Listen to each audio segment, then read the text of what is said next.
Bonsoir et bienvenue dans l'Africa Tonight. Voici les principaux titres de ce journal. Un sommet de la CEDEAO s'ouvre ce dimanche 9 juillet en Guinée-Bissau. Au cœur de ce sommet, des chefs d'État ouest-africains, les transitions politiques en cours au Mali, au Burkina Faso et en Guinée. Face aux attaques terroristes, les écoles ferment les unes après les autres au Burkina Faso. Au-delà du traumatisme subi par les enfants lors de ces attaques, c'est aussi leur avenir qui est en péril. Un festival culturel pour promouvoir la paix au Soudan du Sud. L'initiative est soutenue par la mission des Nations Unies afin d'aider les populations sud-soudanaises qui ont connu plus de 5 ans de guerre civile. L'IGAD, le bloc régional d'Afrique de l'Est, lance un appel au général Abdel Fattah al-Burhan et au général Mohamed Hamdan Daglo, un appel à des pourparlers lundi 10 juillet. Pour l'heure, la réponse des deux généraux soudanais est attendue alors que la guerre se poursuit au Soudan, un conflit sans répit depuis le 15 avril 2023. L'Égypte, qui accueille de nombreux réfugiés soudanais, plaide aussi pour une rencontre rapide. Le Caire a appelé à une réunion des États voisins du Soudan jeudi 13 juillet. Depuis le début de la crise, ce sont les États-Unis et l'Arabie saoudite qui assurent la médiation afin de mettre fin à cette guerre qui oppose l'armée régulière aux forces du général Hemeti. Des combats d'une violence qui prend une tournure très inquiétante. De hauts responsables de l'ONU dénoncent depuis quelques jours la hausse des violences, notamment sexuelles, contre les femmes et les filles, prises donc au piège de cette guerre qui a fait au moins 2000 morts et plus de 2,5 millions de personnes déplacées. Les transitions politiques au Burkina Faso, au Mali et en Guinée au menu du sommet des chefs d'État de la CEDEAO, la communauté économique des États de l'Afrique de l'Ouest, qui s'ouvre ce dimanche 9 juillet à Bissau. La situation sécuritaire du Burkina Faso devrait également être à l'ordre du jour. Le Burkina Faso, toujours en proie aux attaques terroristes, pays également en attente de l'élection présidentielle qui doit mettre un terme à la période de transition. Cette élection est prévue en juillet 2024. La CEDEAO attend du pouvoir burkinabé des précisions au sujet du calendrier électoral. Une attention particulière sera également portée sur le Mali, où le scrutin référendaire a été entaché d'accusations de fraude et où le départ annoncé de la mission onusienne suscite certaines inquiétudes. Le gouvernement égyptien lance un programme visant à renforcer le secteur des hydrocarbures. Il s'agit d'un programme portant sur le forage de nouveaux puits de pétrole. Et pour ce faire, une enveloppe de 1,8 milliard de dollars est débloquée pour renforcer des puits d'exploration de gaz naturel dans la mer Méditerranée et au niveau du delta du Nil. L'annonce a été faite par le ministère du Pétrole. Les précisions de Marie-Raphaël Antelo. Le 5 juillet, les autorités égyptiennes ont lancé un programme de 1,8 milliard de dollars pour forer des puits d'exploration de gaz naturel dans la mer Méditerranée et le delta du Nil. Ce nouveau programme a pour objectif de forer 35 puits d'exploration d'ici 2 ans, dont 21 au cours de l'exercice 2023-2024 et 14 en 2024, selon le ministre du Pétrole Tarek El Molla. Offshore activities were very well planned with our strategic partners. Les activités d'offshore étaient très bien planifiées avec les partenaires stratégiques et nous avons une campagne puissante du système d'exploitation de forage qui a débuté en mai 2022 et a été étendue jusqu'à la fin de 2024. And is being extended and expanded till end of 23 and 24.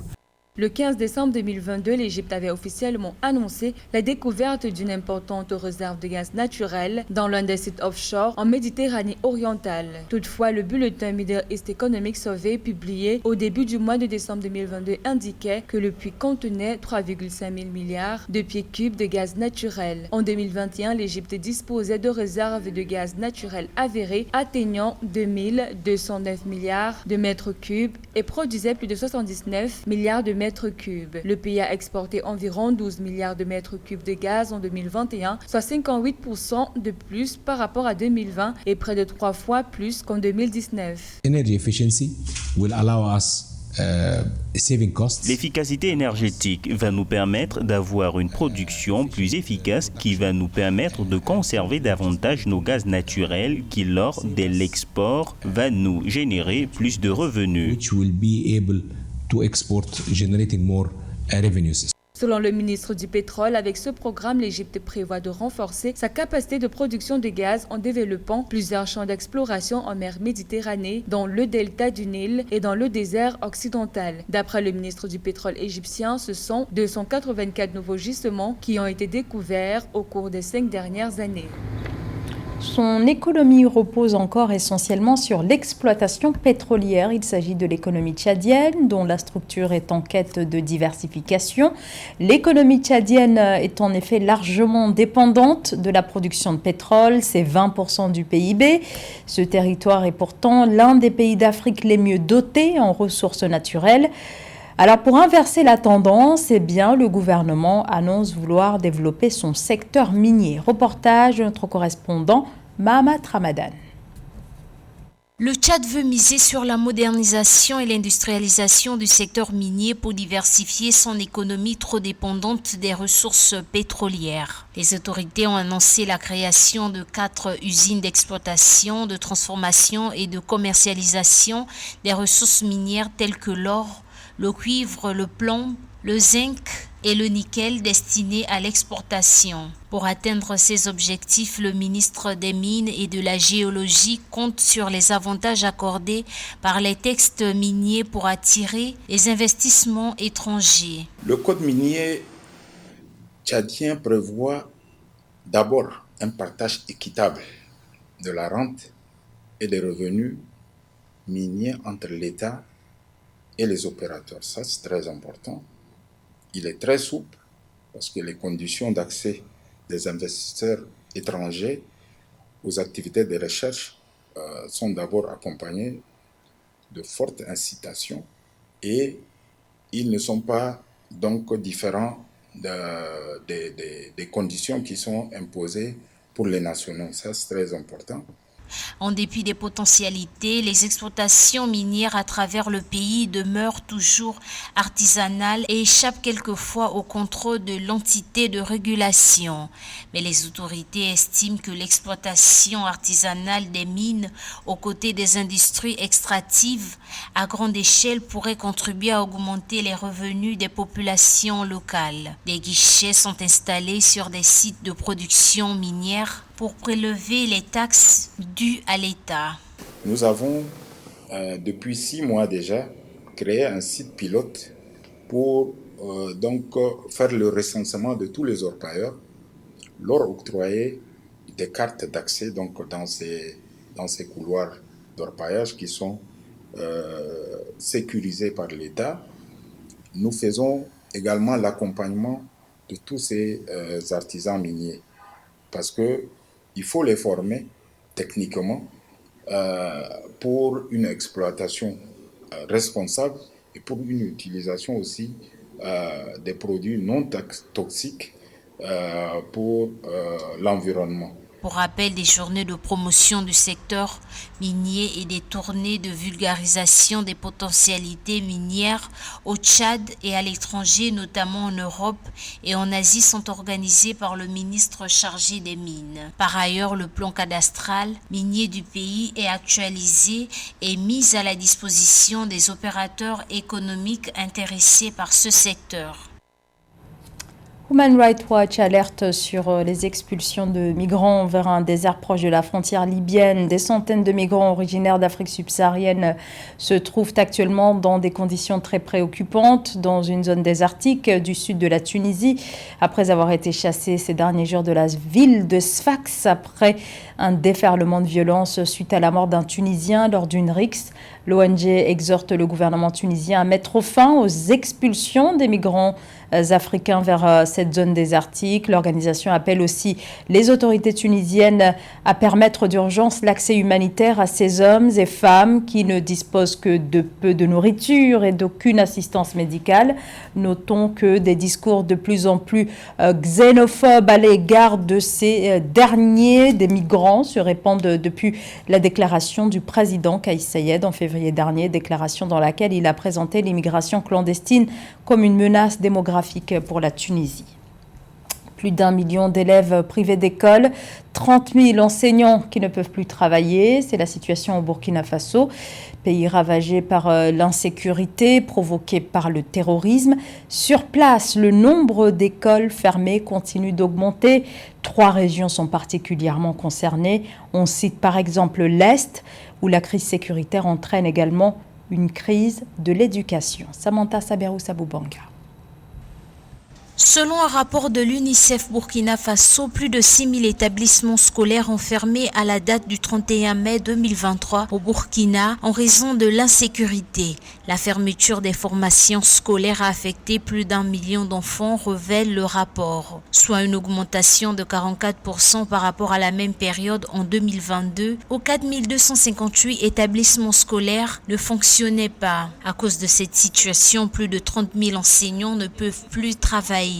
Effectivement, c'est vraiment le contraste à des siècles, si je peux m'exprimer ainsi, parce que lorsque on voit la situation des écoles fermées de décembre 2021 à mai 2023 au Burkina Faso, les chiffres donnent le tournis parce que le secrétariat technique de l'éducation en situation d'urgence avait fait une comparaison.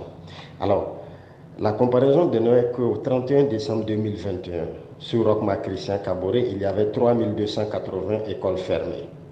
Et le 31 mai 2022, sous le lieutenant-colonel Paul-Henri Sandaogo Damiba, il y avait 4 258 écoles fermées. Et au 31 mai 2023, sous le capitaine Ibrahim Traoré, il y avait 6 149 écoles fermées. À la lecture de tes chiffres, il va sans dire que la lutte contre l'insécurité a du plomb dans l'aile. Le Burkina abrite désormais près de la moitié des écoles fermées en Afrique de l'Ouest et centrale pour cause d'insécurité. Pendant que 1762 établissements scolaires ont arrêté de fonctionner au Mali et 1344 en RDC, 878 au Niger et 3285 écoles au Cameroun, 181 au Nigeria, 13 en République centrafricaine et 134 au Tchad. Dernier ressort, c'est à l'armée, c'est à la population burkinabé, aux autorités compétentes d'assurer la protection des écoles afin que ces écoles ne ferment plus. Et je pense qu'il va sans dire que les autorités militaires, politiques et la société civile du Burkina Faso doivent avoir le recul nécessaire, poser le diagnostic qui sied afin de lutter efficacement contre le terrorisme. Cela va de la survie des générations futures parce que celui qui bâtit une école, qui fait qu'un enfant va à l'école, construit l'avenir. Depuis 2017, des groupes armés islamistes visent des enseignants et des écoles au Burkina Faso, invoquant leur opposition à l'éducation occidentale et aux institutions gouvernementales. On en vient maintenant à ce festival au Soudan du Sud, axé sur la sensibilisation et la promotion de la paix à travers l'art et la culture. L'initiative est soutenue par la mission des Nations Unies au Soudan du Sud. À Goureil, non loin de la capitale Juba, de nombreux festivaliers sont venus en grand nombre pour assister à des spectacles et autres représentations mettant en lumière le patrimoine culturel sud-soudanais. Kamesh Katapoulé. De la musique et de la danse pour fédérer toute une nation. Le Soudan du Sud organisait le 1er juillet un festival pour promouvoir la paix. Organisé à Goureil, près de la capitale Juba, ce rendez-vous culturel a rassemblé des milliers de personnes issues d'ethnies différentes. Plusieurs personnalités y ont répondu présentes, dont l'artiste W.J. The King, qui a insisté sur les notions de paix et de vivre ensemble. Mon message à mon peuple dans ce beau pays est que nous devons vivre ensemble. Il faut oublier le tribalisme. Nous devons oublier la division. Nous sommes tous sud-soudanais Nous devons être solidaires pour réussir. S'il y a la paix dans ce pays, je pense que tout le monde progressera et que le pays se développera. Nous devons vivre en paix. Ce festival entre dans le cadre d'une campagne dénommée « La paix commence par moi ». Une campagne lancée cette année par la MINUS, la mission de l'ONU au Soudan du Sud, qui organise fréquemment des événements pour promouvoir l'unité dans ce pays meurtri par des années de guerre civile. Si depuis l'État sud-soudanais tente de se reconstruire, le contexte sociopolitique demeure fragile en raison notamment du retard constaté dans la mise en œuvre de l'accord de paix revitalisé de 2018. Un retard qui a poussé les autorités à prolonger la phase de transition. Cette campagne entend donner plus de voix aux Sud-Soudanais qui souhaitent participer davantage aux prises de décision. 2024 devrait être une année décisive pour le Soudan du Sud. Le président Salva Kiir s'est engagé à ce que l'élection présidentielle soit organisée l'année prochaine, un scrutin pour lequel il s'est d'ores et déjà porté candidat. Du sport également dans l'actualité, du football plus précisément ce soir, avec un gros plan sur le Mali qui s'est qualifié vendredi pour les Jeux Olympiques de Paris 2024 après sa victoire face à la Guinée au terme de la petite finale de la Coupe d'Afrique des Nations de football des moins de 23 ans. Le point sur la rencontre avec Séverin Doku. La rencontre s'est dénouée au tir au but dans le duel ouest-africain qui opposait le Mali à la Guinée. Au-delà de la 3e place de la CAN U23, le match était aussi celui de la dernière place qualificative pour les Jeux Olympiques de Paris 2024.